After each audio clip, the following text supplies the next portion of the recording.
What is the difference between a first single and a buzz single? What about single albums in K-pop? What are those? If you're a music fan wanting to know a little bit more about the music industry, or you're an artist yourself, then keep watching. Today, we're going to talk about 5 of the most common types of singles in the music industry and how they're different so that you can make the right choice for your next single release. Let's blast off and get started.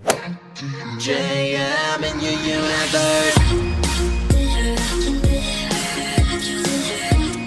Konnichiwa friends, I'm Jonathan Miller and welcome back to Jonathan Miller Music, helping you become a better indie artist. I make electronic dance pop music and every Wednesday on this channel I'm helping others take their music to level 2. If that sounds good, consider subscribing and ringing the notification bell. If not, then that's okay. I'm used to having no friends, so I'll just stay here all by my lonesome. You know, me and my 2,000 other subscribers on this channel. Wait, that's actually a lot of people. Never mind, but think about that. All right, so today let's talk about 5 of the most common singles in the music industry. Some of the questions I get asked a lot are, what is the purpose of a first single? What is a buzz single? How about maxi singles? Are those even relevant anymore? So I thought it would be cool to kind of talk about all of those and what their purposes are and what makes them special, because each of them serves a different purpose. So let's just jump in and get started. The first single. Okay, so the first single from an album or even an EP has a variety of functions. There are a lot of reasons that go into their selection that will vary artist by artist or genre by genre, because all of those things have different markets. However, there are some commonalities that are true regardless of the artist or the genre. The primary and most obvious function of the first single is to introduce fans and new potential fans to an artist's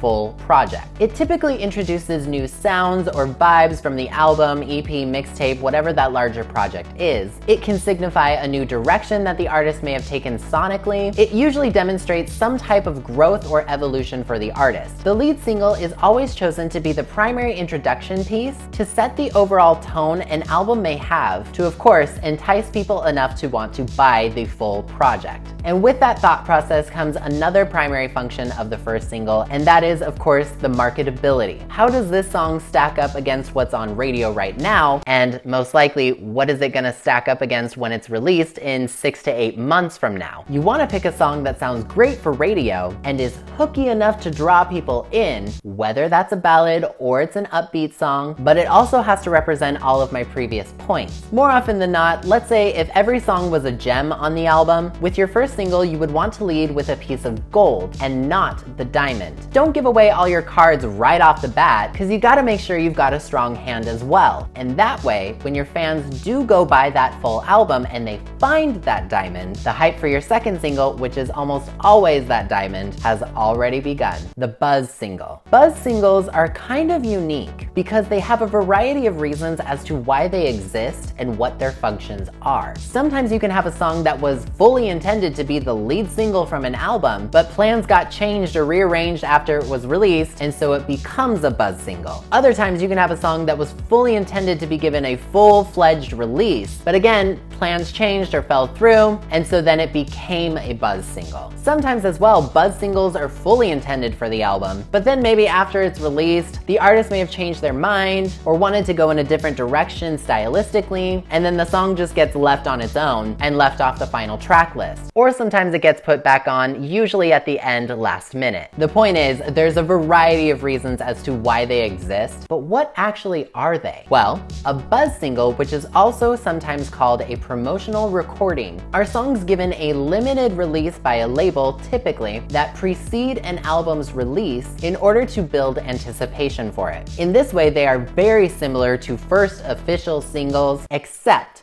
buzz singles are usually not released to radio and only sometimes get a music video, not always. Whereas official singles usually receive both. Buzz singles are typically only intended to create a minor impact, whereas official singles are intended to be fully promoted works. The promo single. Promo singles and buzz singles kind of often go hand in hand, and their terms are sometimes very interchangeable, but for the purposes of this video, I did kind of want to draw a fine line between them, because nowadays they are kind of two separate things. The same definition that we just made for buzz singles still applies to promo singles. They build a buzz for an album with a very limited release and oftentimes are not fully sent to radio video, but they still try to make an impact. Where buzz singles and promo singles differ, however, depends on the way and the intent in which they are released. For example, if an artist like Kim Petras released one new single every single week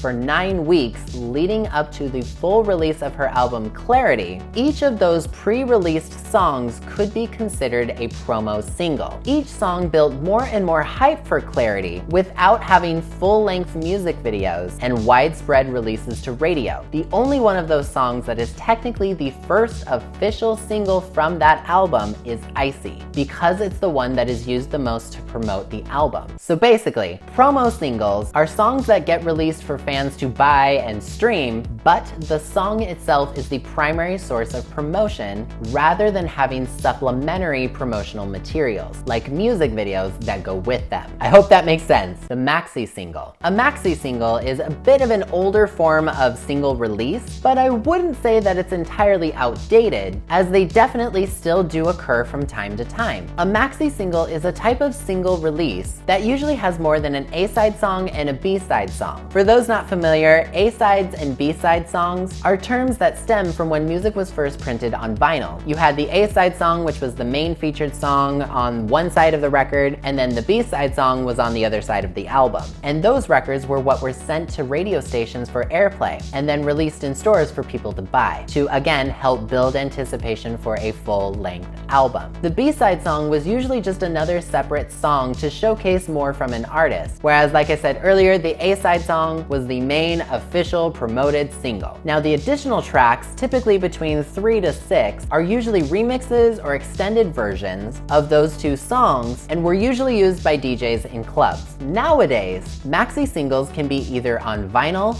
cassette, CD, or even digital. They are most oftenly produced in Japan and the UK because those two countries still tend to be the places where music is consumed the most physically. Now, Japan still rules as the largest consumer of physical music, which is why great artists and groups like AKB48 still produce them. And just as a fun fact, in the UK, maxi singles can't be longer than 40 minutes in runtime. The single album. The Korean music industry has created a little bit of a unique type of single release that doesn't exactly exist in other music markets. And this one music release usually confuses a lot of Westerners because a lot of it comes down to culture. The reason for the single album's existence kind of even comes down to just translation. Now in English, the term album, when used regularly, usually just means any LP-length musical release containing multiple songs. However, in Korean, the term 음반 means a musical recording of any length released on some sort of physical means. Now, even though singles and single albums are terms that are sometimes very similar and oftentimes